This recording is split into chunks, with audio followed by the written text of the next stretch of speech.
Welcome to the Pokémon Scramble, a tournament organized by me, Wrench, played by a bot, and with teams blindly chosen by 32 of my friends. Yes, no one knows what their team looks like. So, how did they choose their teams? When I reached out to these people, all I told them was that if they wanted a team, they needed to simply give me 6 words. I wanted anyone, regardless of Pokemon experience, to be able to be on the same footing. The words could be anything, so long as they didn't use any kind of special characters. I took those words, gave each of them numerical scores, put those scores into a formula, and compared the results to the list of Pokemon. Every Pokemon has a unique number on the National Pokédex, so whatever number the words made based on the formula, that was the number of the Pokemon you got. 6 words, 6 Pokemon. To ensure a better range of diversity, each word in order would be compared to a certain portion of the list, correlating to a generation of Pokemon. So, if you happen to have the same word as someone else, but in a different position, 1 through 6 in the order you gave them to me, you wouldn't have the same Pokemon as that other person. With 9 generations of Pokemon and only 6 spots on a team, I had to combine a few, so generations 2 and 3 are called by the same word, as are 6 and 7, and 8 and 9. The formula certainly isn't perfect, but what I came up with had a fair bit of diversity, and gave people some cool things to have on their teams and to root for. Another thing that this process did that a lot of Pokemon matches won't, is it included Pokemon that aren't fully evolved. In fact, not one participant got a team of fully evolved Pokemon, though a few got pretty close. Some of those unevolved Mons had to find interesting ways to contribute to a team with their lackluster move pools and low stats, so there's practically no limits on what moves and abilities are allowed. And there's definitely no limits on what Pokemon are eligible. From the high highs of the legendary bullshit to the low lows of the unusable trash, everything is eligible to compete. If one of your words gave you a Pokemon that has multiple forms, I chose which one you got to try to make your team as effective, unique, or interesting as I could. Also, since almost any item is allowed, every team has access to a single Z Crystal, which lets one of your Pokemon use a stronger than usual move once per battle, and if you happen to draw a Pokemon that has access to a Mega form, that's allowed too. As for the tournament itself, it's a 32-entrant double elimination bracket. Lose a match, and you go into the loser's bracket. Lose again, and you're out of the tournament. But for those who manage to get a win, you're not just moving on. Your team gets experience from winning a Pokemon battle after all. Every time you win a round, one Pokemon on your team will evolve until your team is fully evolved. There's some mighty potential hiding in some of the teams that have some weaker starts, so if they can pull off an upset or two, they could grow into contenders. I needed something to represent each team, and chasing 32 people down for image files and then having to deal with 32 different sizes and styles of images sounded like torture, so I came up with a different method. Each of the major arcana of the tarot, plus the aces, knights, and 2 more minor arcana, will be used to represent one team. The images themselves are Pokemon-themed versions of the cards. While I did do a lot of thinking on what card would represent what person, I'm largely not going to go into detail on why I chose each one. There are a couple that I'll mention for one reason or another, but for the most part, I'll leave it up to you to figure out why I chose which card each person would be represented by. As far as the Pokemon, their moves, abilities, items, and strategies, I try to explain what the things I'm saying mean most of the time for those who don't live and breathe Pokemon. One thing I couldn't weave in artfully anywhere was what STAB means. It's an acronym that stands for Same Type Attack Bonus, and just means that moves that have the same type as the Pokemon using the move get a 25% boost to their damage. Simple. Oh, and you get to play a little game of Who's That Pokemon at the start of each team. It's a little harder than usual because the pictures are scaled and cropped, but if you get any right, feel free to leave a comment telling me which ones, or one saying I didn't explain something that you wanted to know, and I'll be sure to respond with the details. First up, Xadera, represented by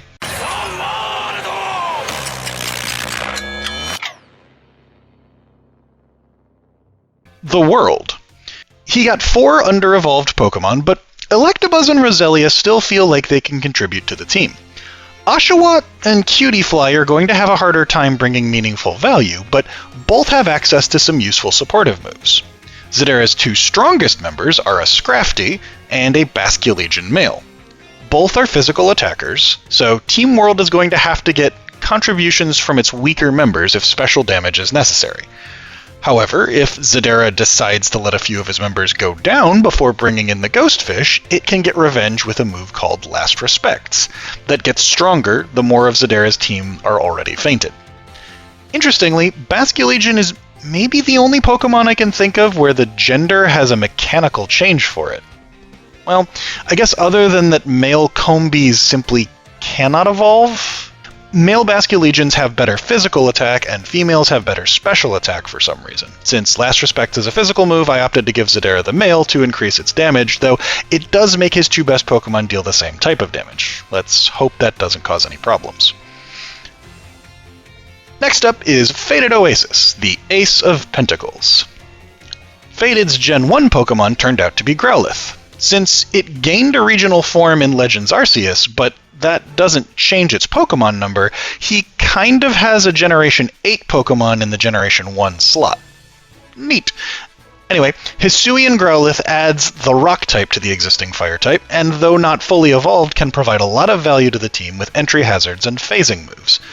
Entry hazards are what they sound like, things that sit on the field and will affect Pokemon as they enter the battlefield. Phasing means you force the enemy Pokemon to leave the battlefield and for the opponent to bring in another of their Pokemon from the back.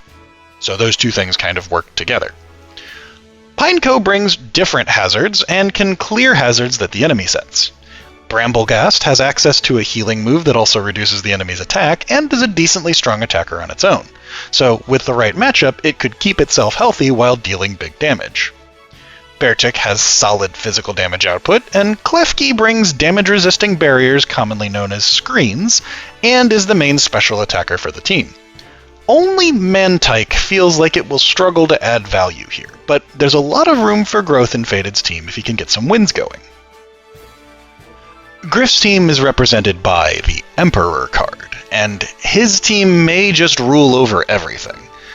Elgyem is the only Pokemon on the team that isn't fully evolved, and though it's far from a standard competitive evolution line, it still packs quite a punch.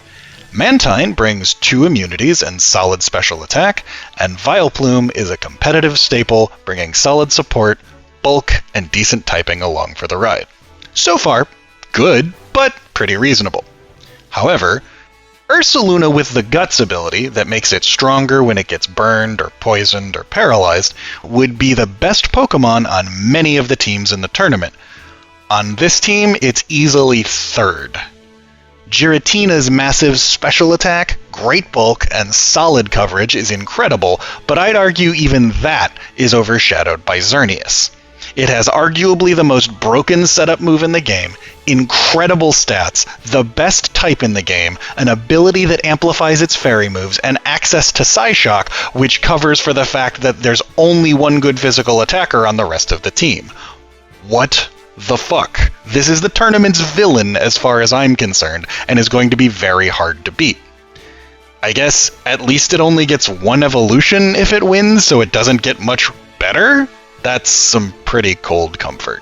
I'll be honest, I considered reworking the entire formula for this tournament just to prevent this team from being in. Especially being in representing the person that won my last tournament. It's ridiculous. But in testing, the team wasn't invincible, and several other teams got strong legendaries and competitive Pokemon as well. So we'll just have to see if any of them can take the crown from the Emperor. Molotov, represented by the High Priestess, isn't fielding ridiculous legendaries, but they have a solid core. Pelipper will always set up rain when it comes in, Pachirisu brings utility and thunder to take advantage of the rain, and the fire attacks that would otherwise threaten Victreebel and Decidueye are weakened in the rain. That lets those 2 strong physical attackers do their work without fearing one of their biggest weaknesses, and, if necessary, Stonejourner can come in for some massive bulk, physical defense, and a quick henge impression.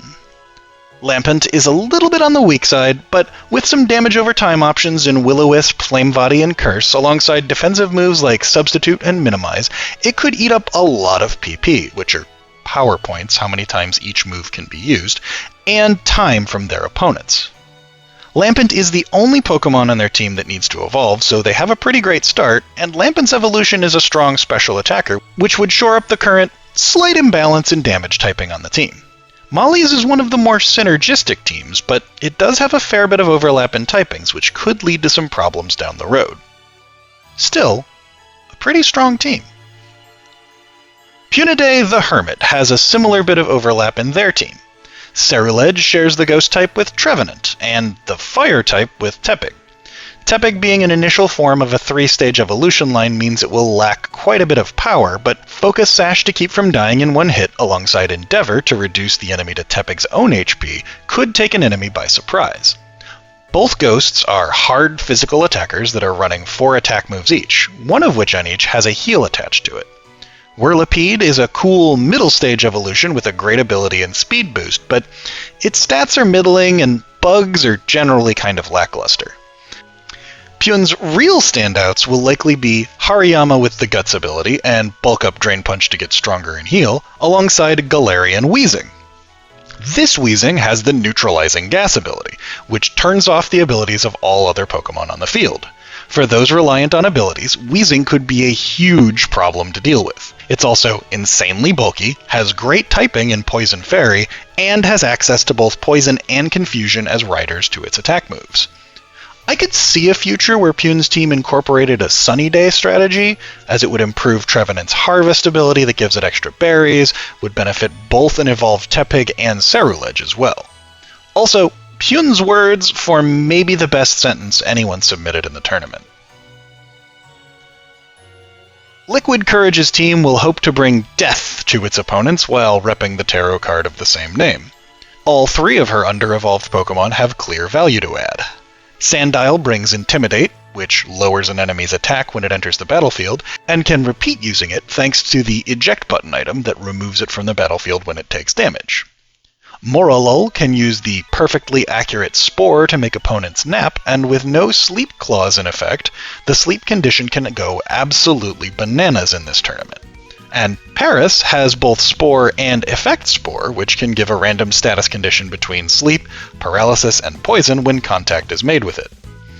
The utility from those 3 is backed up with a Swords Dance attack-boosting Ninjask, another Intimidator with a stronger attack in Overquill, and Courage's own legendary Pokemon, Darkrai. Darkrai has the Bad Dreams ability, which means that sleeping Pokemon take automatic damage in its presence, so it can capitalize on all those sleep abilities Courage's team is carrying. Darkrai isn't the statistically strongest legend, but if used properly, it can drain foes away without much chance for them to do anything in response. The Knight of Wands, VirtualAdept, will need to hope some magic comes his way. He has a legendary in Azelf, but it isn't really the sort of oppressive, no-weaknesses legend that can carry a team on its back in solo mode. Azelf is running an Expert Belt to get more damage out of its 4 different typed attacks without being forced to lock into just one, and has U-Turn, a move that lets it attack then swap out to maneuver into better position. The main backup for Azelf is Scolipede, the final evolution of Whirlipede, which provides the team's primary physical offense and is holding Groundium Z to give a surprise to Fire and Steel types that might think they could come in safely against a Bug Poison type.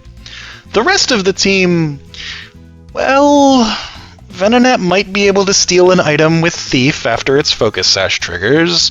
Lotad could maybe use a Leech Seed for some damage over time and healing, or a Toxic for some ramping damage over time.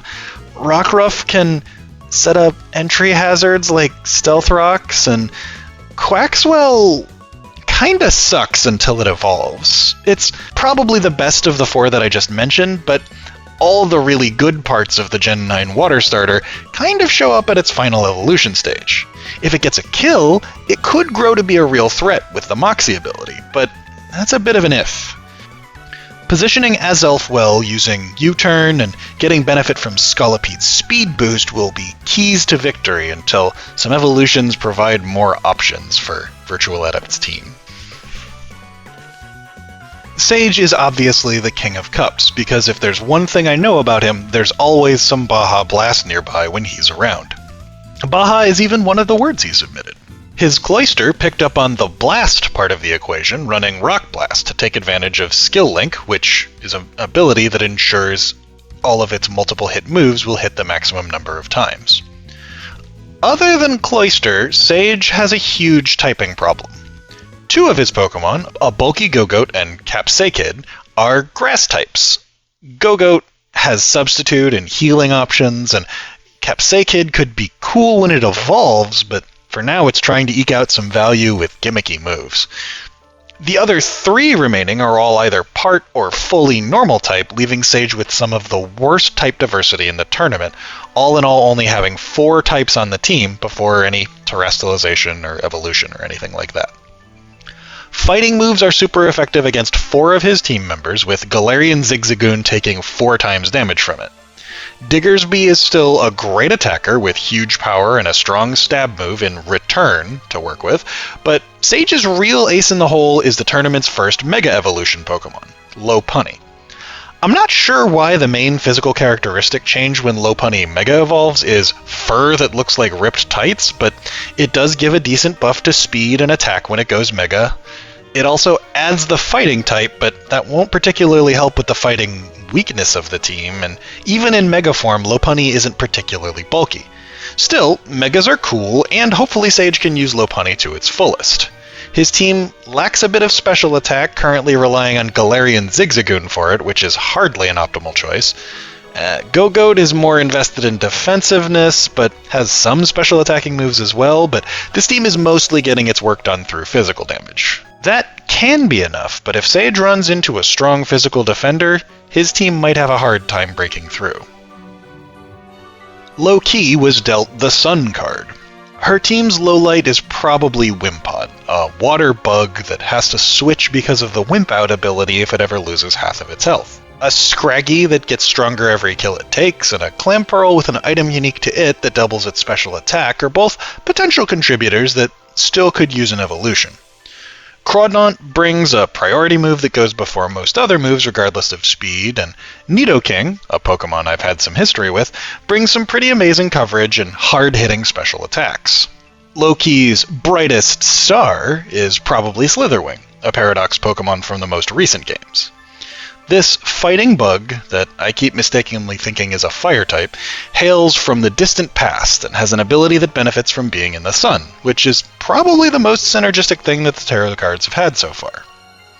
While she has access to more types than Sage did, she somehow has even more overlap. 2 dark types, 2 fighting, 2 bug, 3 water types. Only Nidoking shares no types with the rest of the team. That just means that there's a lot of opportunity for opponents to kill multiple of her Pokemon with one thing that's strong against several of her teammates, but it's hardly a death sentence for the team overall. Knight of Cups AriaChiba gets to be in the only one under-evolved Pokemon club with Grif and Molly. Basculin isn't even a bad Pokemon, as it has strong moves and good ability options.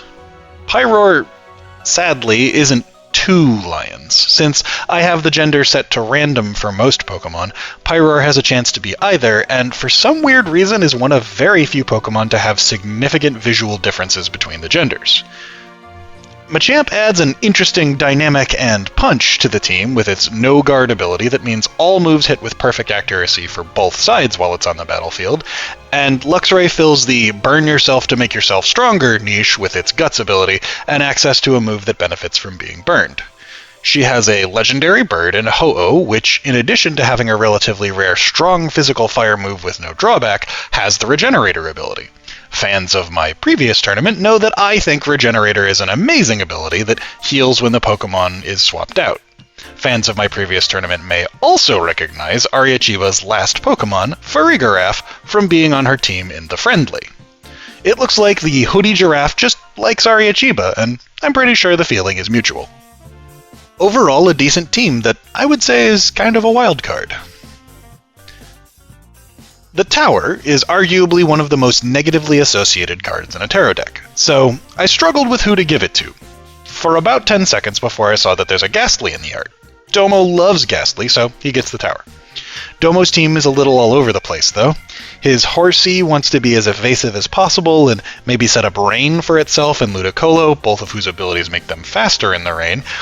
Cubchoo wants to set up Snow instead of Rain for its own evasion ability, Snowcloak, which will help out with its own blizzards and could also help Domo's legendary Glastrier. This Ice Horse hits incredibly hard and can take a beating itself, but is extremely slow. The Snow could help amp its bulk even further, which could let it take advantage of Chilling Neigh, an ability that boosts attack when it makes a Pokémon faint. Both of Domo's final two Pokémon don't really care about what weather is going on, but both want to swing for physical attacks. Yungoos is all about biting moves. While it gains a bit of teeth when it fully evolves, it certainly isn't the kind of thing you can ignore even now. Emboar is all about dealing massive damage at the cost of recoil from its own moves. As a fully evolved starter Pokémon, it could compete for the damage crown on this team. Another tough card to distribute is the Hanged Man. There's no deep interpersonal meaning behind this one. The Hanged Man is an ill omen, and Trev's team is every bit the result of bad luck. Oh, for those of you playing Who's That Pokémon, you only get half a point for recognizing Ludicolo, since it was on the previous team too. Except, here, it's the best Pokémon on the team. Ludi is the one fully evolved Mon Trev has, and it's of dubious worth at best. Especially this one, since the team badly lacked a physical damage threat, Ludicolo has taken on that role. The rest of his team had to find niche ways to contribute, since most of them don't have the stats to deal much damage. Shellder has a high chance to make enemies flinch, or lose their turn, thanks to its multi-hit moves and a King's Rock item. Mime Jr. can set up screens to reduce damage taken for Trev's team. When Litten enters the field, it reduces enemy attack and has multiple ways to force itself to leave the field. Petalil has Leech Seed for some healing and a powerful move in Leaf Storm, but its stats are still mediocre at best, so its attacks won't be massive even with Leaf Storm. And Milcery, it can remove status effects from the rest of the team? I did my best to make everything as useful as it could be, but this team is just lacking stats. Trev's left side all look like they're getting together for a party, and Trev's right side all look like they'd like to be off in a room alone petting a cat at the party. Well, I guess Litten would be the one getting pet, but hopefully you see what I mean. Good luck, Trev. You're gonna need it. Next is Juice, the Strength card. Oh, wait. I want to play Who's That Pokemon this round. Who's that Pokemon? It's Pikachu! It's Minoon. You would be forgiven for mistaking Minoon for Pikachu, since it's just another Pika clone whose main identity only works in doubles with another Pokemon that came out at the same time. Fortunately, it has another ability and access to some utility and damage. Weirdly, despite being tiny and looking very non-threatening, it has no further evolution steps, so its stats aren't atrocious, just not great. Muck got a glow-up in Alola that added the Dark type, giving an interesting twist on a familiar Pokemon, but its signature ability is also hard to use outside of doubles, so this one just has Gluttony to eat its berry early. Juice has a Mismagius for special attack and a Mental Edge in case he ever faces Sage, since that's Sage's favorite Pokemon. Juice also has 2 mid-stage evolutions. Lots of middle evolutions seem to have enough stats to be relevant in this tournament, especially if you're going against, say, 5 first-stage evolutions? Sorry, Trev. And Klang's Steel typing, plus the Eviolite it holds, will make it very resilient. It is also one of a very few Pokemon with access to Shift Gear, a move that boosts attack and sharply boosts speed, which is like 2 boosts. Dartrix lacks the stopping power of its final form, but it can heal itself up with Roost and keeps itself out of trouble from contact abilities with long reach. But the real muscle on Juice's build is Spectrier. The ghostly counterpart of Glastrier we saw on Domo's team, this legendary horse is fast and hits hard with special attacks. Every time it gets a KO, its special attack gets even higher thanks to Grim Neigh. Juice's team has a solid mix of physical and special attackers, but it lacks a bit of the utility that a lot of the teams have. No entry hazards, very few status effects, mostly just damage and moves that boost damage, which feels pretty fitting for Djoosah's motto of kick harder. We'll see just how strong Djoosah is when he's fielding a team without his signature fighting types. The Ace of Swords will depict Artemis's team.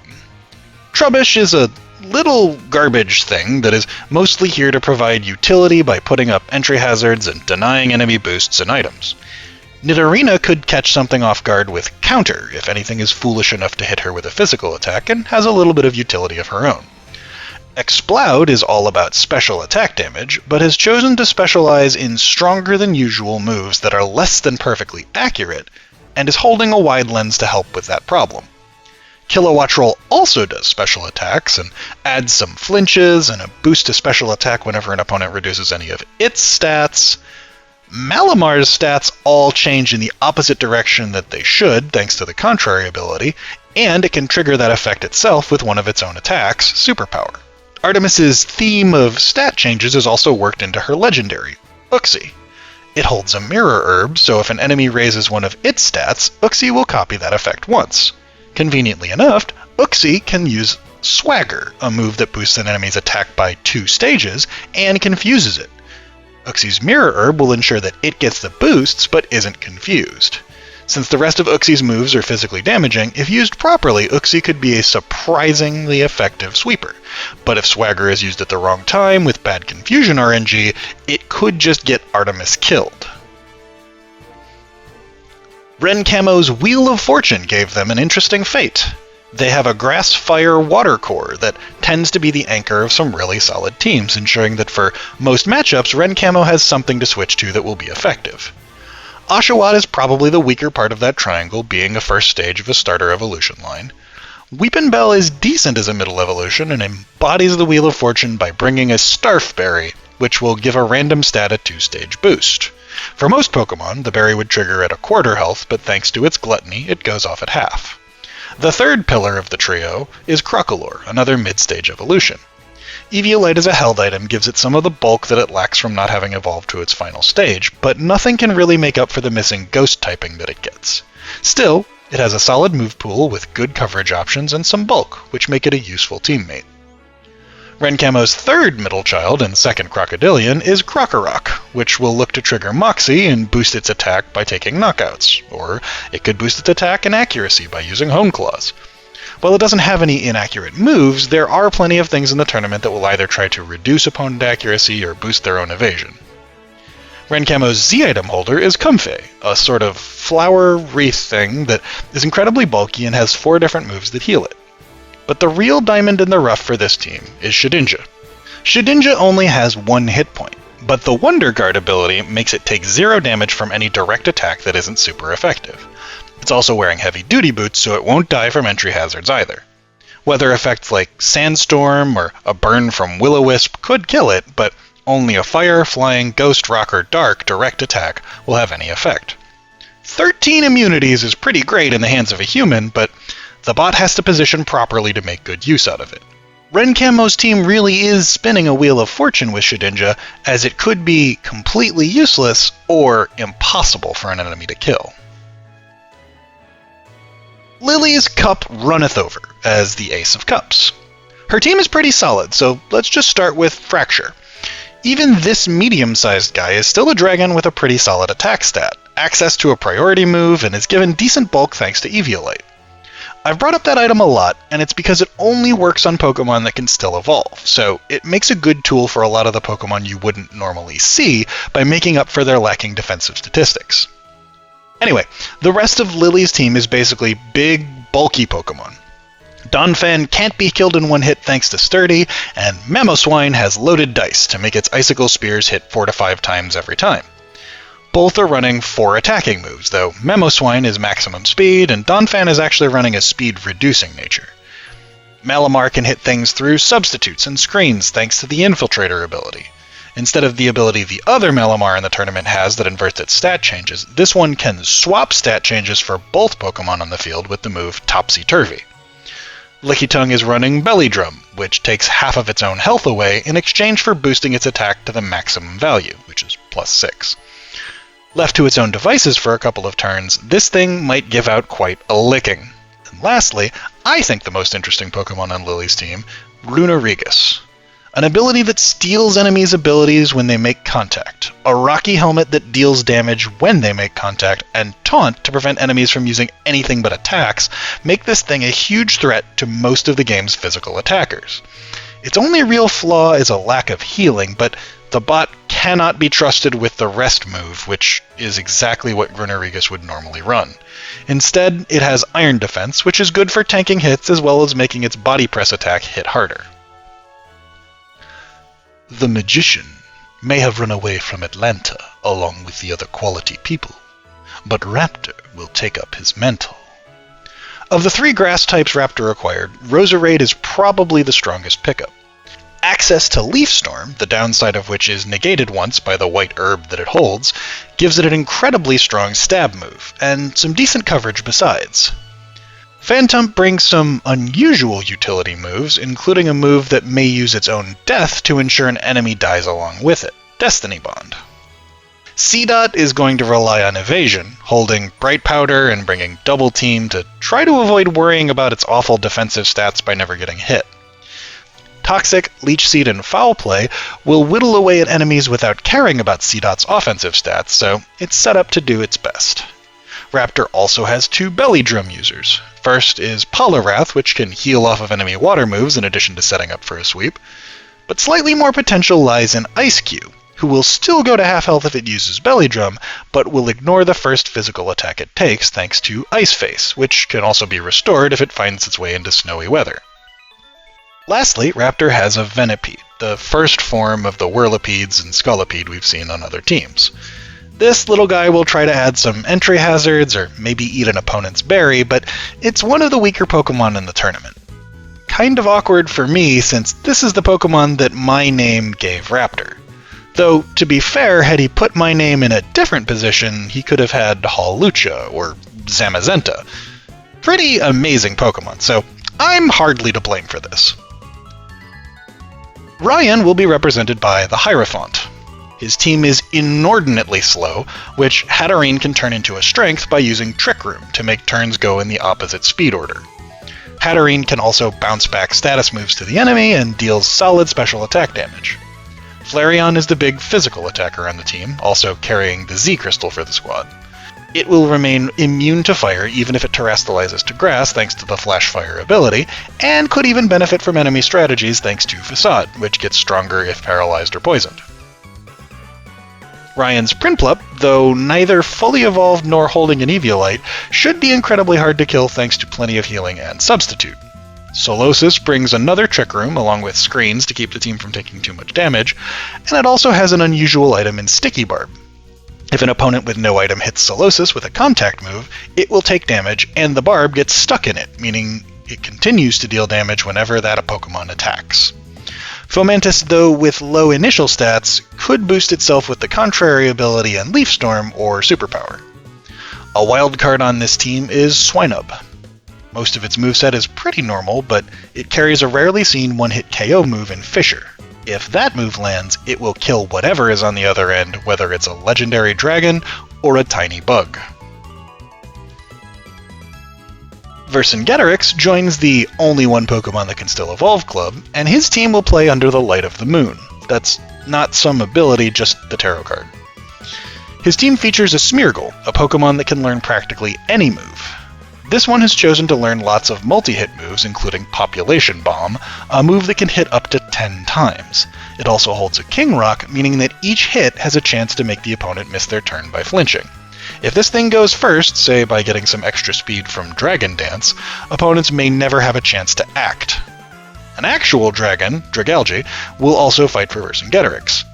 With strong special attacks and boosts to both its poison and dragon moves, this kelp-like dragon has some serious stopping power.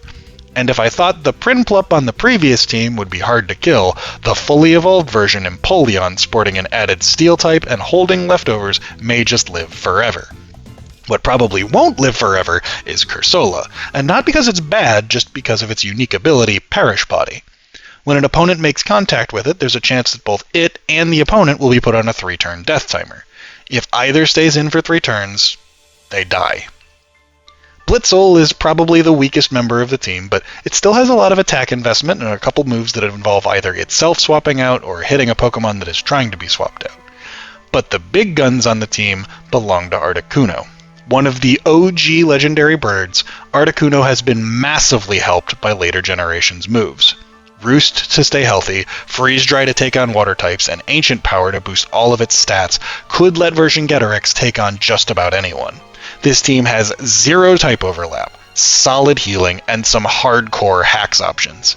Its only real weakness is lacking a powerful physical attacker, but I think the team's strengths make that not too big of a deal. xDropDeadz is the first person to be added to one of my videos for being subscribed to my YouTube channel. And if you want to be in a future video, you can subscribe and you'll be notified when I post to the community for upcoming videos. Anyway, self-promotion aside, the Fool card represents someone just starting out their journey, as xDropDeadz is starting out his first time in one of these bot tournaments. Like Juice, he has a Muck, but this one is the original style, sporting solid coverage moves with Explosion as a last-ditch option. xDropDeadz has a Guts user in Swellow, as well as an Electros with a red card that will force an enemy to swap out if it lands a hit on it. Electros is also running Coil, a move that boosts attack, defense, and accuracy to help make sure its Supercell Slam move doesn't miss and cost half its health. Quaxly is a first stage of a starter with Moxie, and Torracat is a second stage starter with Intimidate, both of which are great abilities. I think Torracat will likely be more impactful than the Cocky Duck, which is why it's holding the team's Z Crystal. xDropDeadz also has a unique legend, Cresselia. This lunar-themed Pokemon is the epitome of bulk, with healing and Calm Mind to raise special defense and attack to go along with Stored Power, a move that hits harder the more stat boosts it has. Another team with no type overlap, but this one has the inverse problem of Vercingetorix, it doesn't have a great special attacker. Cresselia isn't a slouch, but it needs defensive investment and time to set up Calm Mind before it can really hit hard. Good luck, xDropDeadz. Thanks for participating in the community. Dutch has drawn the Chariot. The first of his two jobbers, Poplio is yet another water starter. It plans to contribute with Perish Song, which, much like Cursola's ability, will put itself and its opponent on a 3-turn timer to certain doom. The other unevolved team member is Purloin, which sports Prankster for priority on all of its status moves, which include Taunt, Thunder Wave, and Double Team. The mid-card for Dutch includes a sturdy Donphan holding a Custap Berry that will make it go first if it drops to low health, and a physical damage Hypno with Power-Up Punch and Trailblaze that boost its stats. But where Dutch's team really shines is in the main event. Introducing first, hailing from parts unknown, the fastest Pokemon in existence, the Electron Pokemon, Regieleki!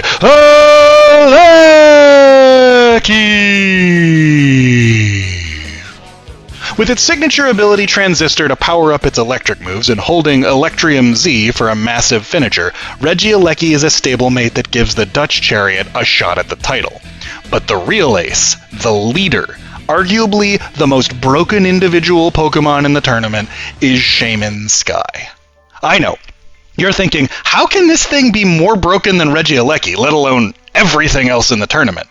This little bastard has Serene Grace, which doubles the chance of secondary effects from its moves, and it has access to Air Slash, which has a 30% base chance to cause a flinch. With that now at 60%, on top of a really high base speed, full speed investment, and a good special attack stat, passive healing, and substitute, a well-managed Shaman Sky is virtually untouchable.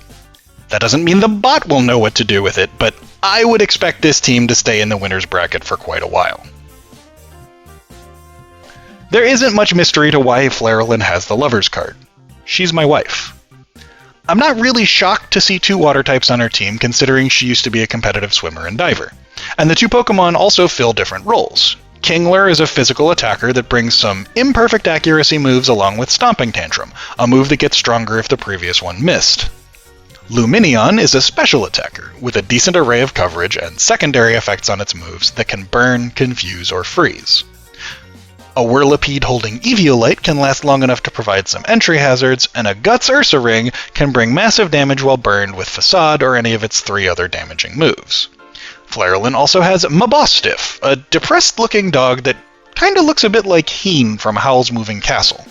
This dark doggo has Intimidate and carries the Darkinium Z crystal for the team. But the darkness doesn't end there. Flarolyn's team sports the only Ultra Beast in the tournament, the Dark Dragon Guzzlord. Yes, its name is really Guzzlord. Guzzlord has a massive health pool and gets more of its highest stat every time it takes a KO, thanks to Beast Boost. Frankly, Guzzlord is just a zazzy fellow. And I'm pretty sure that's a brand new sentence, and one that Deathclock would probably agree with. Guzzlord has more spikes and mouths and claws and teeth than I can really process, and 2 faces as well, which I know is something Flarolyn always takes note of. Though the team has 2 evolutions left before it hits full, I think a single win gives this team a huge boost if that Ursaring can evolve, and takes the team from a little above average to on the very strong end of the tournament. Bandit will play under the heraldry of the Judgment card.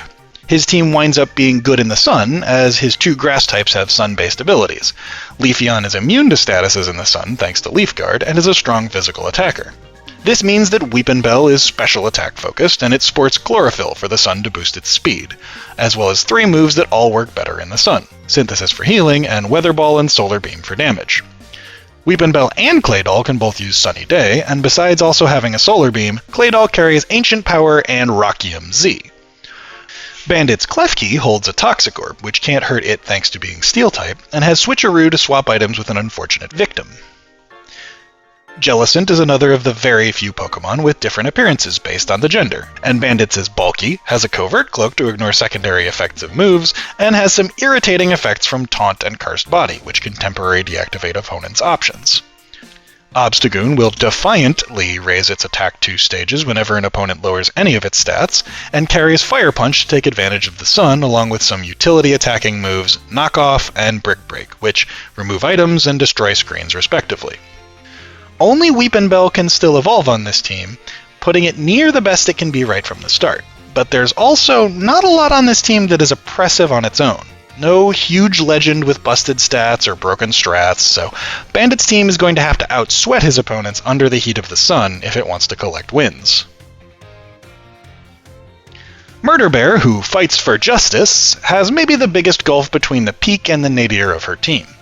While Abra can do a fair bit of damage and has a solid ability in Synchronize that afflicts an enemy with any status it gets, not including sleep, it is one of the most frail Pokemon in existence. Esper's offensive stats were too low to have any meaningful damage moves, so it is relying on Toxic and 3 methods of making opponents miss. And, in my opinion, the worst possible Pokemon for the tournament, no, not Magikarp, Unknown. At least Magikarp learns a couple of moves, it has solid speed, and it evolves into something good. Unknown literally can learn 1 move, Hidden Power, has no particularly good stats, and never evolves. It will always be exactly this bad. It's holding a Lepa Berry in case it somehow lives long enough to run out of hidden powers, but I wouldn't count on this thing contributing much. On the other side of the coin for Murderbear, though, there are some real positives. Ceruledge is a solid attacker with decent typings, access to healing and priority moves, and an ability that gives immunity to fire moves. Excadrill's attacks ignore abilities, so nothing with Levitate will dodge its Stab Earthquake, and it can also boost its own stats with Swords Dance for attack and Rapid Spin for speed, which also removes hazards. But the creme de la creme on this team is the Time Dragon Dialga. Steel and Dragon are phenomenal defensive typings, and with solid coverage, massive special attack, and decent speed, Dialga could do a lot of the heavy lifting on its own.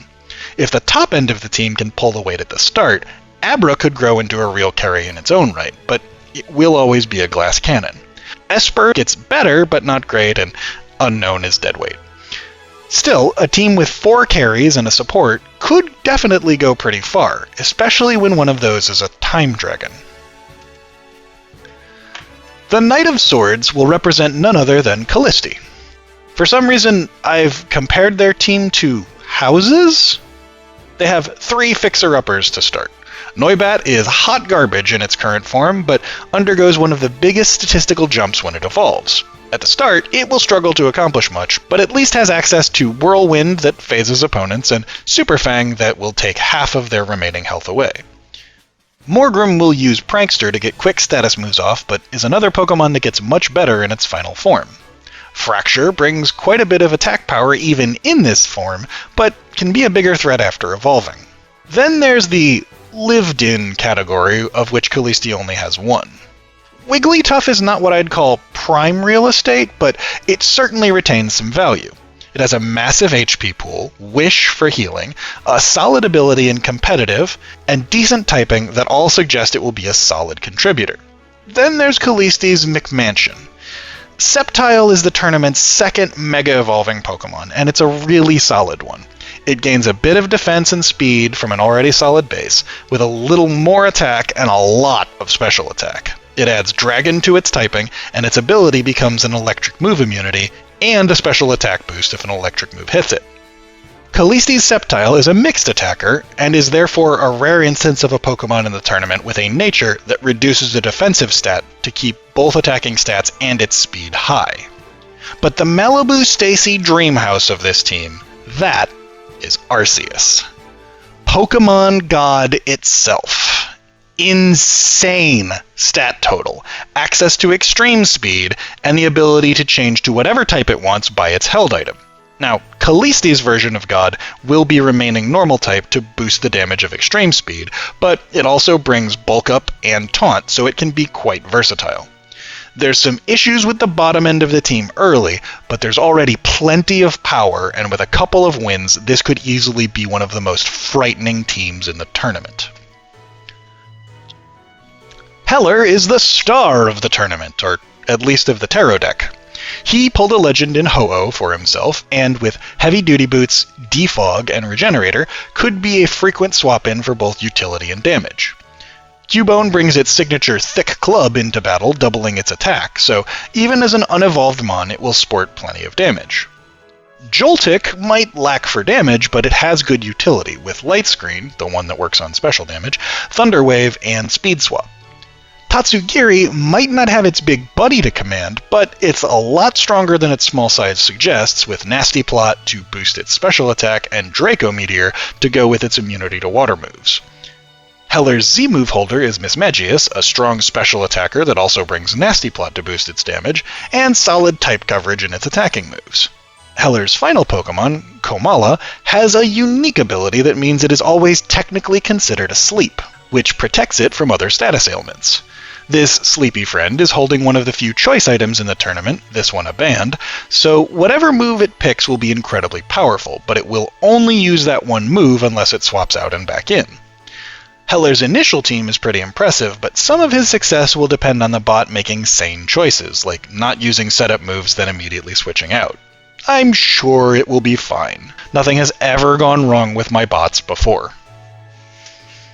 Melizjewel, the Empress, has one of those teams split straight up the middle. On the left side are all the little things that don't get much better even if they evolve. Minun can't evolve at all and is a mediocre utility damage threat anyway. Venonat is built to disrupt the enemy team's plans, but is incredibly fragile with practically no damage.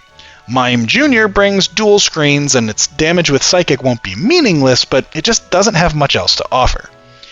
On the other hand, the right side has some really strong Pokemon. Toedscruel is a bit weird, but has decent utility and solid damage options. Tapu Lele is a legendary, the guardian deity of Akala Island. It has a really good ability in Psychic Surge that spreads terrain that makes any Pokemon on the ground immune to priority moves, and boosts Psychic-type damaging moves. It also has half Fairy typing and access to Calm Mind, so it can set up Sweep as well. And then there's Kyurem Black. This box art legendary can destroy nearly anything, and adding loaded dice to Stab, Scale Shot, and Icicle Spear just seems unfair, to say nothing of access to Dragon Dance and Fusion Bolt. With two legendaries and some solid support, Melizjewel's team looks like it could take on any contender. Jen's team, playing under the banner of Temperance, has no legendaries, but what it does have is a phenomenally strong fossil Pokemon in Dracovish. Dracovish is a one-hit wonder, but it only needs one hit. For reference, I consider a move like Earthquake to be a strong move at 100 base power. Vicious Rend is an 85 base power move, so not terrible to start, but Vicious Wren doubles in power if you go first, so slap a Choice Scarf on this bad boy and it probably hits for 170 power, which is phenomenal, right? But wait, there's more. It's a stab move, so 1.25 times on Dracovish for 212 power. But Dracovish has Strong Jaw, which boosts biting moves by 50%, bringing this attack to a mind-blowing 318 power. And if Professor Steiner taught me anything, having more percents is always better. At sacrifice. The rest of Jen's team are backup vocalists at best, with Primeape probably having the most damage output potential and Wormadam Trash the best wall and utility. Smoochum is like a worse Mime Jr., Rowlet is a first stage starter, so it's pretty weak but has access to good moves, and Cubchoo can definitely pack a punch, but really needs the evolution to be meaningful. I think the brightest spot if the team gets a win is Primeape, which can add Ghost typing and some massive damage if it evolves, but for now, if an enemy can take out Dracovish, Jen's team might have some problems. But this fish might be enough to feed the whole team on its own. Diaz's team will be represented by the Knight of Pentacles. He got a lesser version of one of Jen's Pokemon in Mankey. This little guy has a lot of growing up to do before it makes any meaningful contributions. Skrelp has a lot better move pool and a damage boosting ability and adaptability, so while it can get better, it certainly won't hold the team back. Pachirisu, as ever, will spread paralysis with Nuzzle and try in vain to do anything else. Throw is a Pokemon that... Wait. That's just a guy. Did we just put a karate guy in a Pokeball and that's okay? I just feel like, I don't know, it just kind of weirds me out. Throw has solid attack and HP, but despite having guts, he won't hold an item that burns himself. But if an enemy does give it poison, paralysis, or a burn, his attack will go through the roof. With bulk up and leftovers as well, he could be a force to reckon with. Diaz also drew a Paradox Pokemon in Sandy Shocks. Like most Paradox Pokemon, it looks like a weird version of an existing Pokemon, in this case Magneton, but is technically a different Pokemon line altogether. This electric ground mashup has solid special attack and speed, and decent typing. It could be a threat, but it isn't the team's most likely MVP. Diaz pulled a legendary dog. Entei will be a quick threat, both with big speed investment and extreme speed for priority, big damage from Stab Sacred Fire, and coverage moves to round out the list. An Assault Vest will keep Entei healthy while it doles out the damage. Diaz has a pretty solid group, and other than a little bit of type overlap, I think there's a lot to get behind with this team. Man, the last several teams have all had legends or really strong Pokemon. I feel like I've been saying almost every team is a real threat to have a deep run in the tournament. Anyway, here's Mouse's team, which doesn't really have any of those things. I guess being different is a nice change of pace? Saying that the Page of Cups' best Pokemon isn't fully evolved is true, if misleading. A Dusclops holding Eviolite has largely been considered better than its evolved form pretty much ever since it came out. This thing is hard to kill, has access to moves that don't care about its offensive stats or an enemy's defensive stats, and taunt to stop enemies from setting up on it. Next in line, power-wise, would probably be Zebstrika, the electric zebra. With a grass immunity for some reason, and access to better fire moves than electric ones, this horse of a different color is a bit of a contradiction, but it brings passable damage. Other than the zebra, Mouse's team is flaggingly slow, so Soul Rock bringing Trick Room makes some sense. It also brings a solid defensive profile and Heal Block, which can be useful.